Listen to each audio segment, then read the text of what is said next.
Pessoal, bom dia. Que Deus nos abençoe a todos, que nós possamos ter hoje aqui um encontro que seja agradável, prazeroso, mas que seja, sobretudo, proveitoso para cada um de nós. Nós vamos fazer aqui hoje algumas reflexões em torno do roteiro de vida que cada um, ao reencarnar, traz consigo a fim de desenvolver aqui na Terra. Eu coloquei aqui de início essa frase que está no Evangelho de Marcos, capítulo 11, versículo 24, onde se atribui ao Cristo esta fala: seja o que for que peçais na prece, crede que obtereis, e concedido vos será o que pedirdes. Nós vamos refletir um pouquinho também, já que começamos por ela, e isso tem uma razão, sobre isso aí. Vamos examinar a questão, então, inicialmente, da prece, do ponto de vista espírita, em rápidas pinceladas. Allan Kardec, quando enfrentou essa questão, lá nos idos dos anos 50, 60 do século XIX, havia algumas linhas filosóficas, algumas linhas de pensamento, que entendiam que tudo na vida se encontra encadeado por leis naturais, leis divinas, portanto imutáveis, e que Deus não vai absolutamente derrogar nenhuma de suas leis, nenhum dos seus desígnios, para atender um pedido nosso. Portanto, era inútil fazer prece. E paralelamente a esta argumentação havia uma outra, que era mais ou menos assim: Deus já conhece todas as nossas necessidades, todos os nossos problemas. Deus sabe a nossa situação. Portanto, não há nenhuma necessidade de expô-las a Ele. Esses dois argumentos tinham até uma certa força entre determinados grupos filosóficos. E eles têm, evidentemente, aparentemente, alguma lógica. Nós podemos facilmente, qualquer um de nós aqui, concordar com a ideia de que Deus já sabe aquilo pelo que estamos passando. Se Ele não souber, não é Deus. Não tem aqueles atributos que nós entendemos que Ele deva ter. Com relação à outra afirmação, tudo no universo se encontra encadeado por leis divinas, portanto imutáveis. Não há também acerca disso, creio eu, ninguém aqui que duvide. As leis divinas dirigem o universo. As leis divinas são realmente imutáveis, como é imutável o próprio Deus. Porém, essa é uma questão que merece uma análise um pouquinho mais profunda. Nós sabemos que, embora a organização do universo esteja subordinada a um encadeamento natural, às leis, ao funcionamento das leis divinas, nós sabemos que as leis divinas nos oferecem a todos nós, indistintamente, uma certa liberdade de escolher e de agir. Supor que tudo no universo se encontra subordinado à fatalidade, que o que tiver que acontecer, vai acontecer mesmo, e não adianta tomar nenhuma iniciativa, não adianta querermos fazer qualquer empenho, qualquer esforço para agir em determinado sentido, tomar determinadas atitudes, porque não iríamos conseguir mudar nada nessa vida. Isso seria supor que o homem é um autômato, uma máquina, desprovida completamente de inteligência, de livre-arbítrio, que ele se encontra 100% condicionado pela fatalidade. Ora, nós, é claro que sabemos que ao reencarnar, e eu vou colocar aqui, já para ir dando fundamento a essas reflexões, alguns tópicos, algumas ideias. É lógico que esse assunto tem um desenvolvimento enorme dentro da ciência espírita. Nós vamos tomar alguns pontos que vão nos permitir, certamente, uma sustentação à ideia de livre-arbítrio, subordinado de alguma forma a uma certa dose de fatalidade ou de determinismo na nossa vida. Vamos pegar, por exemplo, esse capítulo da segunda parte do Livro dos Espíritos, capítulo 6, Vida Espírita. Ali existe um tópico chamado Escolha das Provas.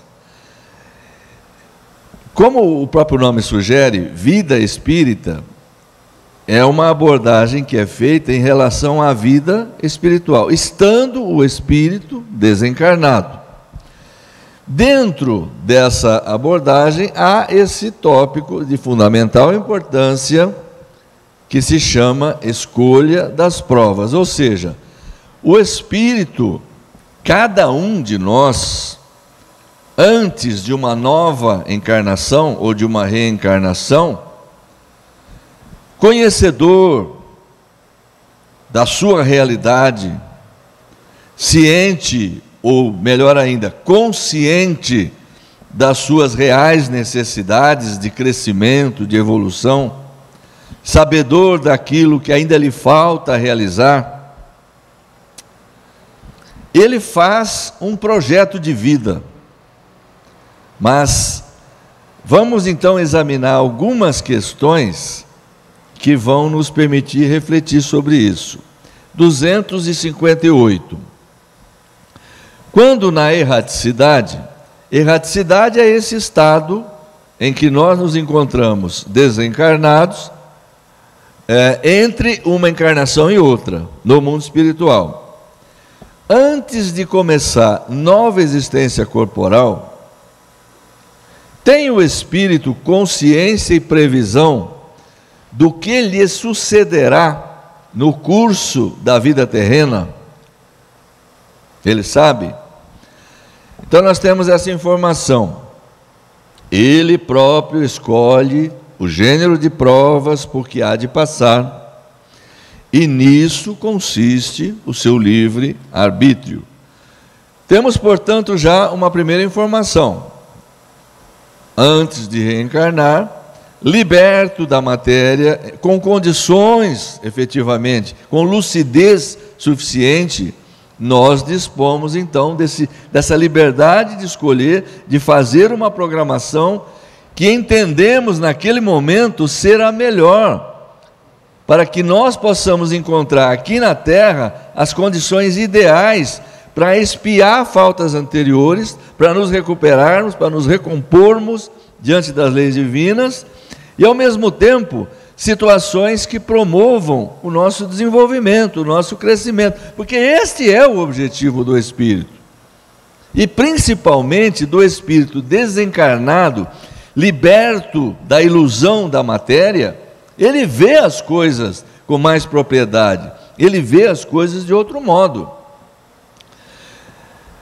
Allan Kardec argumentou em determinado momento com os espíritos, mas não é natural que, se o espírito tem a possibilidade de escolher as provas da sua existência, ele escolha as menos penosas, as menos dolorosas? Dirão então os espíritos: do vosso ponto de vista, sim, mas no dele não. Naquele momento lá, nessa condição, repito, em que ele dispõe de um grau de lucidez suficiente, ele percebe perfeitamente como os prazeres, como a felicidade terrena, vista sob esse ponto de vista, é efêmera, é fugidia. O que interessa a ele é enfrentar aqui na terra as provações que lhe permitam alcançar aquela felicidade inalterável, aquela felicidade suprema que ele entrevê, que ele percebe que outros desfrutam e que ele ainda não merece, porque ele ainda não chegou lá. Então ele quer programar uma existência que lhe permita avançar. Esse é o ponto de vista que dirige as escolhas do espírito, aquelas experiências que lhe proporcionarão maior facilidade para alcançar o progresso que ele precisa alcançar. Aqui nós vamos entrar numa questão que às vezes as pessoas fazem alguma confusão. Eu quero lembrar que eu comecei com aquela frase do Evangelho de Marcos, e nós vamos voltar a ela. Do fato de pertencer ao Espírito, a escolha do gênero de provas que deva sofrer,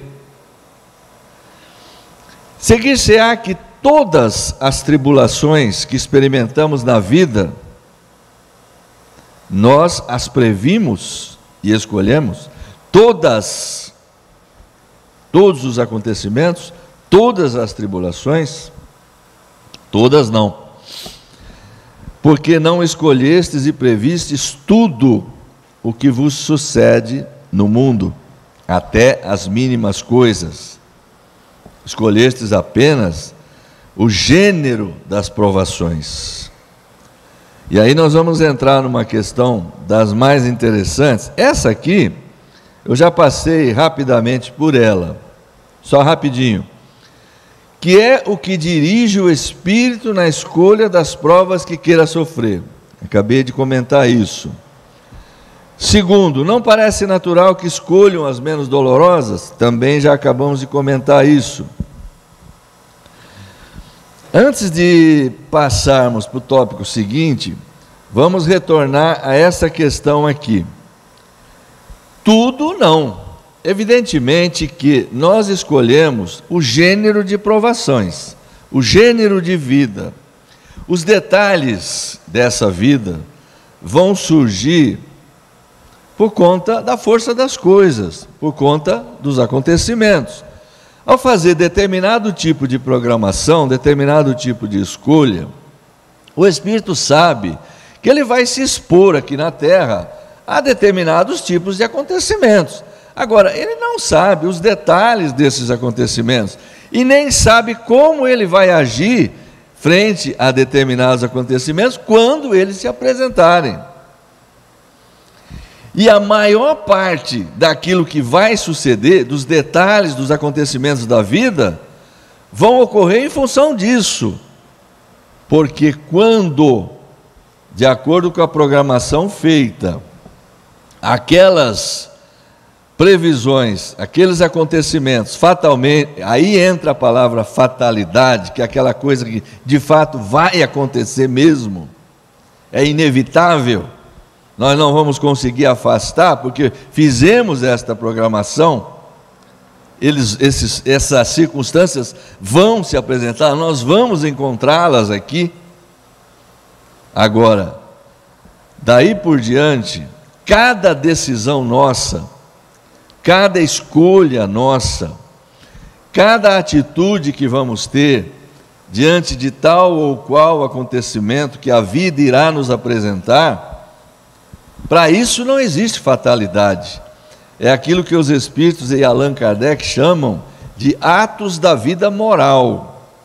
Se fatalidade existe, dirá então Kardec na questão 872, um pouquinho lá na frente, na Lei de Liberdade, se fatalidade existe, dirá ele, ela está naqueles acontecimentos que foram previstos, que foram programados.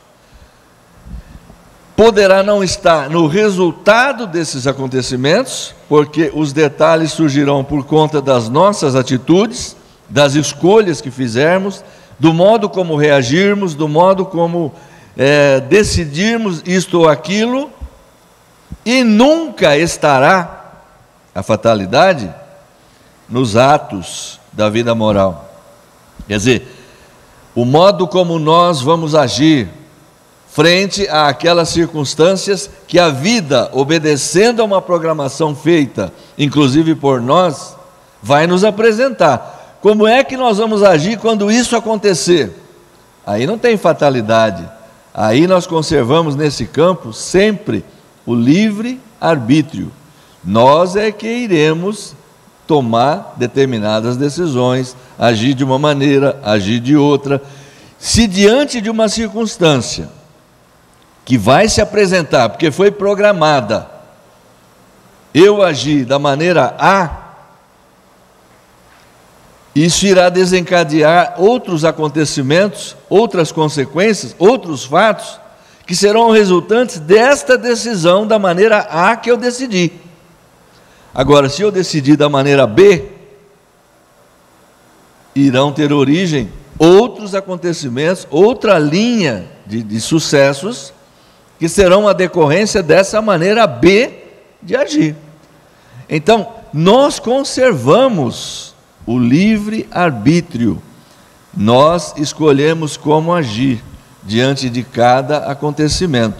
E ao agir de uma forma ou de outra, nós desencadeamos uma outra série de consequências. E é aí que a gente entra aqui. Tudo estava previsto?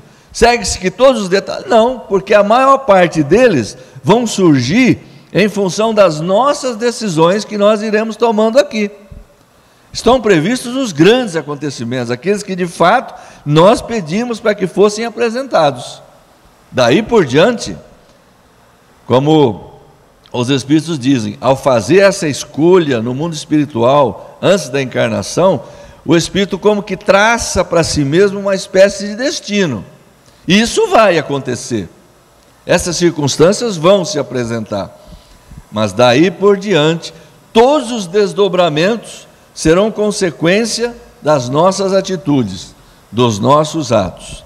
Já já nós vamos entender então a importância da prece nessa questão. Eu vou passar rapidinho pelo capítulo 9 da segunda parte, que é aquela parte, que é aquele capítulo. Esse é um capítulo muito extenso, bastante longo, bastante minucioso, detalhado, sobre o modo como os espíritos desencarnados interagem conosco. Quais os limites dessas ações, quais as condições propícias para que essas ações possam se dar. Tudo ali é estudado.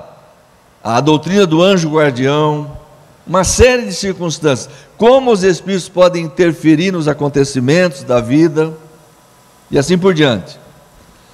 Vamos começar então pela questão 532, que nos permite umas reflexões bastante interessantes. Ela está no subtópico, no tópico chamado Influência dos Espíritos nos acontecimentos da vida. 532. Tem os Espíritos o poder de afastar de certas pessoas os males e de favorecê-las com a prosperidade? Então vejam que essa questão, primeiro uma reflexão sobre a pergunta em si, entender bem o que está sendo perguntado, né? Como os Espíritos podem interferir conosco, como eles podem agir de fato junto a nós, nos ajudando, nos dando forças, nos intuindo boas ideias, provocando muitas vezes acontecimentos, isto para o bem. Mas como eles podem também interagir conosco para o mal, para nos prejudicarem? Essa questão está diretamente ligada a até que ponto os espíritos que nos querem bem, o nosso anjo guardião, espíritos bons que se interessem por nós, eles podem interferir no sentido de desviar os males da nossa vida. E vamos entender então por males aquilo que do nosso ponto de vista é um mal. Geralmente nós vamos enxergar naquilo que não nos agrada, aquelas circunstâncias, aquelas situações das quais nós não gostamos, que não nos são agradáveis. Então, uma doença, por exemplo, ninguém gosta.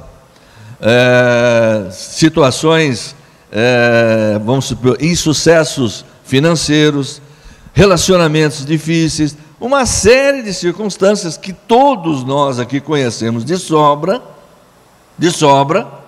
que cada um pode imaginar uma porção delas, que nós consideramos como males, que se não estivessem na nossa vida seria muito melhor, do nosso ponto de vista terreno. Pergunta é essa: eles podem tirar isso da nossa vida e ao mesmo tempo fazer com que venha para nós só coisa boa, favorecendo-nos com a prosperidade. Ora, vamos entender aqui, favorecê-las com a prosperidade. Essa palavra prosperidade, vamos entender do jeito que a gente quiser, até do ponto de vista material mesmo, sucesso financeiro, saúde, tudo que a gente achar que é bom. Então a pergunta basicamente é essa: os espíritos conseguem, se eles quiserem, eles podem afastar de nós tudo que é ruim e trazer só o que é bom? Então essa resposta tem um desdobramento muito grande. Nós vamos abordar rapidamente uma ou duas desses aspectos aqui. A resposta, como vocês podem ver, já não começa muito bem. De todo não. Podem? Não, inteiramente não.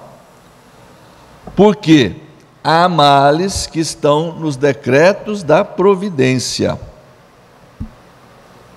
Amenizam-vos, porém, as dores, dando-vos paciência e resignação. Então vamos fazer uma análise rápida em torno dessa questão. Nós estamos aqui encarnados. Antes de reencarnar, nós fizemos, como foi visto naqueles tópicos anteriores, uma programação. Escolhemos o gênero de vida, o gênero de provas que deveríamos encontrar aqui na Terra. Por que nós fizemos isso? Fizemos porque enxergamos nisso uma possibilidade de crescimento. Vimos nisso mecanismos que iriam acelerar o nosso crescimento rumo àquela felicidade inalterável, que quando desencarnado, liberto da ilusão da matéria, nós vislumbramos, e é lá que nós queremos chegar.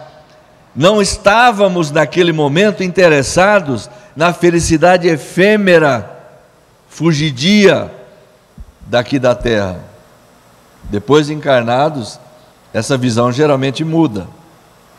E aí nós muitas vezes passamos a ver com desgosto determinados acontecimentos que havíamos programado, porque tínhamos um ponto de vista diferente, sob a influência da matéria em geral.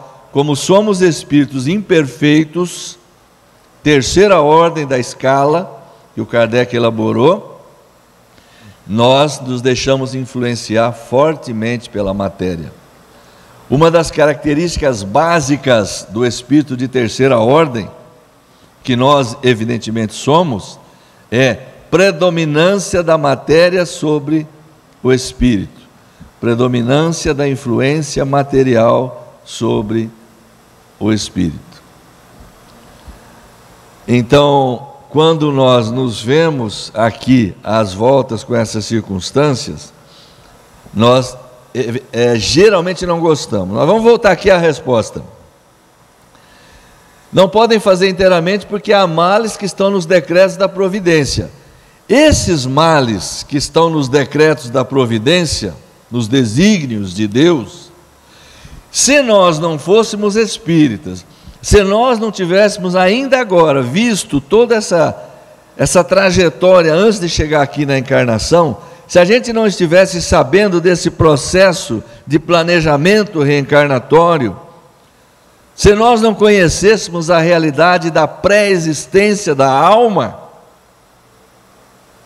ao nos depararmos com essa informação aqui, males que estão nos decretos da providência, nós iríamos falar, esse povo é tudo louco. Então Deus, ao me mandar aqui para a terra, projeta males para a minha existência? Que diabo é isso? Ora, referem-se exatamente àquela programação que foi feita, é a lei natural que está se cumprindo.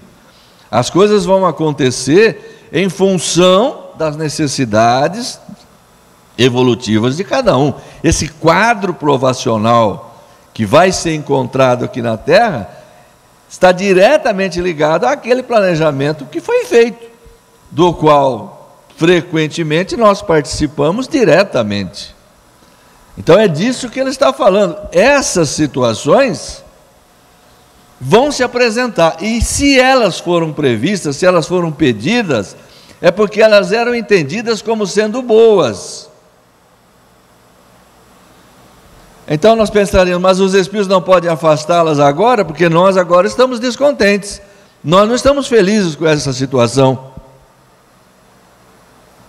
Aí nós nos recordaríamos de uma outra fala do Cristo, que está no capítulo 7 do Evangelho de Mateus, Sermão da Montanha, onde ele diz assim: se vosso filho vos pede pão, vós não lhe dais uma pedra. Se pede peixe, vós não lhe dais uma serpente. Se vós, pois, sendo maus como sois, sabeis dar as boas coisas a vossos filhos, quanto mais não o fará o Pai Celestial. Voltando à nossa questão aqui, se os bons espíritos, o anjo guardião jamais faria isso, mas digamos aí, bons espíritos, viessem afastar de nós aquelas situações provacionais, que são reconhecidamente boas para o nosso crescimento, das quais nós precisamos para a nossa recomposição com as leis divinas e para crescer.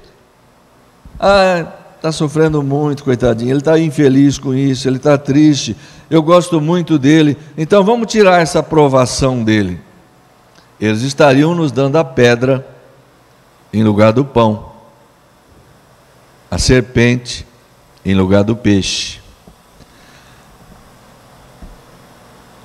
Amenizam-vos, porém, as dores, dando-vos paciência e resignação. Aqui é preciso entender o seguinte: dando paciência. Paciência não é uma coisa que seja dada gratuitamente. Entendamos bem isso. Essa é uma força de expressão. Paciência é virtude. Virtude nenhuma é gratuita. Todas têm que ser conquistadas. De que maneira? Pelo nosso esforço, pelo nosso empenho. Senhor, dai-me paciência. Pronto, está aí. 10 quilos de paciência, use à vontade. Tem que ser uma coisa desenvolvida. Isso só se desenvolve pelo exercício. Se você faz uma prece pedindo paciência a Deus, Ele vai te dar uma série de problemas para você aguentar, e dessa forma você vai resolver, vai conseguir desenvolver paciência. Então, paciência é uma conquista. Quando ele diz aqui, é uma força de expressão, dando paciência. Por quê? Porque quando nós oramos, a prece tem 3 coisas que nós podemos ter absoluta garantia de sucesso, 100% de certeza de que nós seremos atendidos. 3: coragem, paciência e resignação. Agora ela vai vir de graça? Não. O que se deve entender por isso? E tem uma quarta: Deus enviará também, quando oramos com sinceridade, bons espíritos para nos incutir boas ideias, para que nós possamos sair por nós mesmos das dificuldades. Um socorro jamais recusado quando pedido com sinceridade. Esse é o texto da questão 660 da Lei de Adoração, quando Kardec trata do tema da prece. Então, bons espíritos virão nos incutir paciência, nos incutir coragem, nos inspirar. É aquele bom espírito que vai tentar falar no nosso ouvido: coragem, aguenta firme, isso é para o teu bem, você vai sair ganhando com isso. Percebe a diferença? Não é uma coisa eu vou orar, vou pedir a Deus e Ele vai me mandar empacotadinho, o Sedex vai entregar 10 quilos de paciência, né?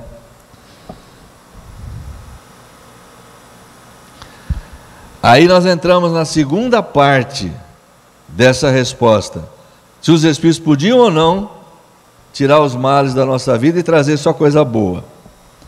Ficai igualmente sabendo que de vós depende, frequentemente, muitas vezes, poupar-vos aos males, ou, quando menos, atenuá-los. Aqui nós entramos numa ordem de ideias um pouquinho diferente. Depende de nós, muitas vezes, evitar determinados males. Sim, obviamente que todos nós já comentamos um pouquinho sobre isso agora há pouco, alguns minutos atrás. Nós traçamos um quadro provacional. Em função desse planejamento, aquelas circunstâncias propostas irão se apresentar. É aquilo que os Espíritos chamaram de acontecimentos materiais da vida, situações educativas que nós mesmos pedimos, porque entendíamos que nós precisávamos delas. Ela se apresentando, diante dela nós vamos, voltando àquilo que eu tinha dito, agir da forma A, agir da forma B, ou agir da forma C, vamos ter um determinado tipo de atitude. Essas atitudes nossas, que nunca estão subordinadas à fatalidade, porque a fatalidade, se existir, repetindo, está no fato das circunstâncias se apresentarem, porque elas foram previstas. Agora, o modo como nós vamos encará-las, o tipo de ação que nós vamos adotar, as decisões, etc., livre-arbítrio, escolha nossa. E ao agirmos, então, tomando a saída A, a saída B ou a saída C, nós vamos gerar novos acontecimentos, que não estão necessariamente previstos, porque agora nós estamos criando com as nossas decisões. A cada dia nós construímos o nosso destino, ou nós o modificamos. O nosso comportamento atual, as nossas atitudes de hoje, podem significar liberação abreviada ou sofrimento maior, melhoria ou agravamento na nossa condição, provavelmente, de almas endividadas perante a lei divina. Então, depende de nós poupar-nos a muitos males? Sim, frequentemente, porque ao tomar determinadas decisões, nós podemos estar desencadeando uma série de problemas, e é o que nós mais fazemos. Dizem os Espíritos, e essa é uma análise que está aqui à disposição de todos nós, no capítulo 27 do Evangelho segundo o Espiritismo, pedi e obtereis. Dizem os Espíritos que se nós dividirmos os males da nossa vida em duas categorias, e na primeira colocarmos aqueles que vêm do passado, aqueles cujas origens nós não conhecemos, e na segunda categoria colocarmos aqueles que nós demos causa atualmente aqui, com essas decisões que tomamos, com as nossas escolhas, com as nossas atitudes. Essa segunda categoria, esse segundo pacote, será muito maior do que o primeiro.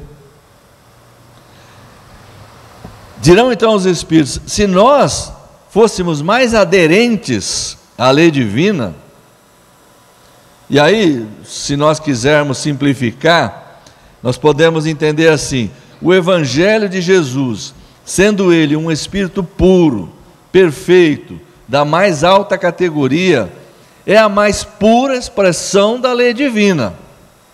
Portanto, se nós quisermos ser bastante aderentes à lei divina, é atentar para o Evangelho o máximo possível.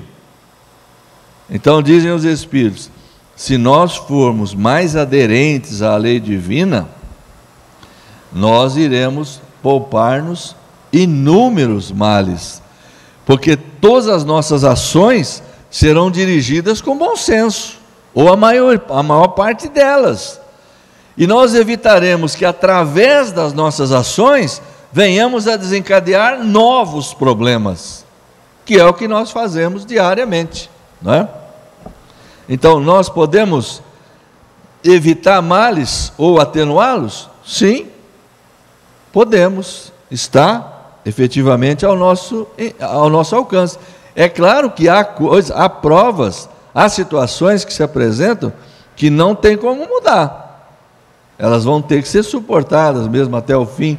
Basta que a gente leia lá a questão 663 da lei de adoração, provas que têm que ser suportadas até o fim, mas Deus mesmo assim levará sempre em conta a resignação, a aceitação, a humildade, bons espíritos para nos dar a força, a coragem e a paciência, daquela forma que já explicamos, para que a gente passar pela provação com coragem, paciência e resignação, é muito mais fácil do que passar resmungando, revoltado e sofrendo, dói muito mais, né? Vamos caminhar aqui para levar uma conclusão desse raciocínio. No capítulo 10º, portanto, da terceira parte, lei de liberdade, chegamos agora nela. Chegamos agora? Chegamos que estávamos no capítulo 9, da segunda parte. Essa questão número 851 é assim: haverá fatalidade nos acontecimentos da vida, conforme ao sentido que se dá a este vocábulo? Quer dizer, todos os acontecimentos são pré-determinados? E nesse caso, que vem a ser do livre-arbítrio? Então, é mais ou menos aquilo que a gente já vem comentando, mas vamos passar rapidinho por ela. Resposta: a fatalidade existe unicamente pela escolha que o espírito fez ao encarnar, desta ou daquela prova para sofrer. Essas vão se apresentar mesmo, porque elas foram planejadas, elas foram identificadas e reconhecidas como necessárias e eficazes para que o espírito possa se regenerar, se recompor, crescer. Elas vão se apresentar. Então, fatalidade é isso, é aquele acontecimento que se dá de forma inevitável, ele vai acontecer mesmo, né? Escolhendo-a, instituiu para si uma espécie de destino, que é a consequência mesma da posição que vem a achar-se colocado.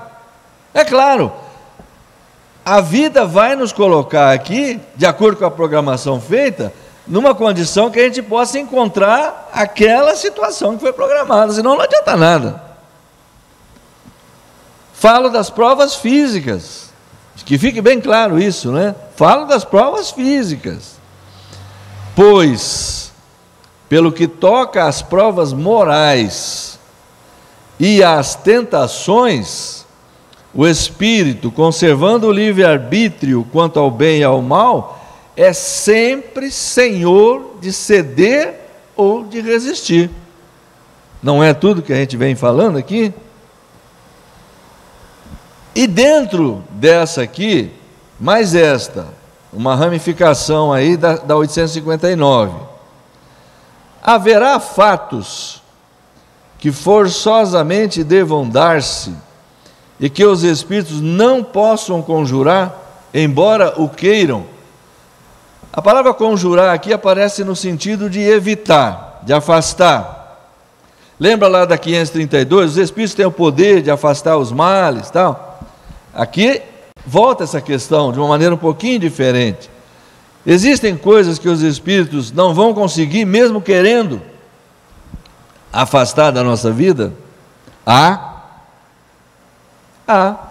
É aquilo que falamos. Se foi projetado, se é para o nosso bem, mas que tu viste e pressentiste quando no estado de espírito fizeste a tua escolha. Não creias, entretanto, que tudo o que sucede esteja escrito, como se costuma dizer. A gente vê muitas vezes aí as pessoas confundindo isso.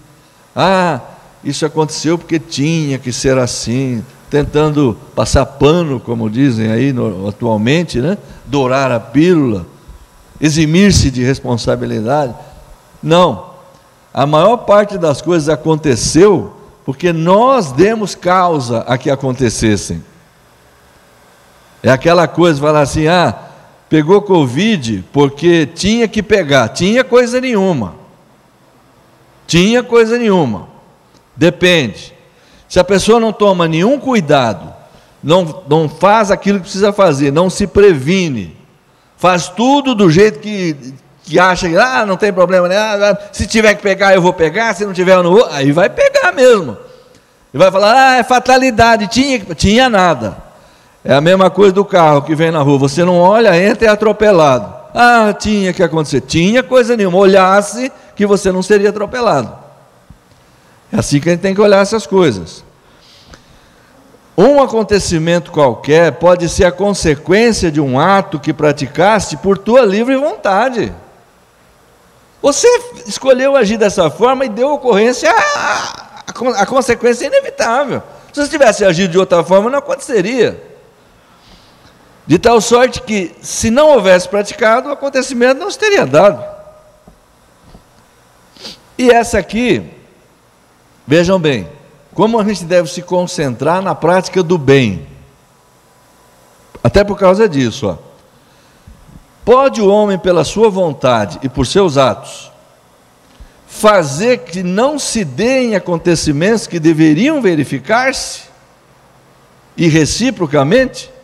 Quer dizer, aqueles que não deveriam, não estão programados, possam acontecer? Aí, isso acontece muito mais do que a gente pensa. Coisas que não estão programadas acontecem por causa das nossas atitudes, daquilo que a gente faz, das escolhas que a gente faz. Pode-o, se essa aparente mudança na ordem dos fatos tiver cabimento na sequência da vida que ele escolheu. Acresce que, quer dizer, tem mais ainda, para fazer o bem, como lhe cumpre, pois que isso constitui o objetivo único da vida. Vamos parar um pouquinho aqui e prestar atenção nessa parte aqui. Fazer o bem, como lhe cumpre, pois que isso constitui o objetivo único da vida. Fazer o bem. Se fizer isso, facultado lhe é impedir o mal. Ao fazer o bem, invariavelmente nós estamos impedindo que algum mal aconteça. Sobretudo aquele que possa concorrer para a produção de um mal ainda maior. Percebe como é importante nós nos concentrarmos no bem? Se nós nos concentrarmos no bem, nós nunca vamos errar. É como diz uma mensagem de Paulo de Tarso, que está no Evangelho segundo o Espiritismo, no capítulo 15, se não me falha a memória, em que ele fala, se você subordine todas as suas ações ao governo da caridade, e você nunca vai errar. Agora, uma observação rápida para fechar esse pensamento da fatalidade. A fatalidade não é uma palavra vã, ela existe na posição que o homem ocupa na terra, porque é resultado do que foi planejado, e nas funções que aí desempenha. Funções não quer dizer aqui o emprego que tem, o tipo de serviço que desenvolve, a profissão, não quer dizer nada disso, não. Quer dizer, isso é uma coisa que pode mudar também ao sabor dos esforços de cada um. Porque às vezes a pessoa nasce pobre, fica pobre a vida inteira e pensa assim, não, é que é a vontade de Deus, eu tinha que ser pobre mesmo, e não faz nada para mudar essa situação. Esquece que muitas vezes foi uma situação inicial, colocada como prova, como teste, para que ela própria pudesse desencadear os esforços necessários, crescer e ela própria mudar essa situação, né? Não existe fatalidade nisso. Aí desempenha em consequência do gênero de vida que seu espírito escolheu, como prova, expiação ou missão. Eu quero chamar a atenção, e por isso que eu grifei aqui, ó. Escolheu como prova, expiação ou missão. Porque a gente ouve muitas pessoas falando dentro do movimento espírita que a expiação é imposta por Deus, que não é escolhida pelo Espírito. Eu acho que não leram a doutrina espírita, não estudaram direitinho a ciência espírita, tal qual ela é apresentada por Allan Kardec. É claro que a expiação também pode ser escolhida pelo Espírito. É claro que pode, está escrito e é o que acontece. Leiamos o livro O Céu e o Inferno, de Allan Kardec, publicado em 1865. Ele sofre fatalmente todas as vicissitudes dessa existência e todas as tendências, boas ou más, que são inerentes a ele. Porém, acaba aí a fatalidade, pois da sua vontade depende ceder ou não a essas tendências.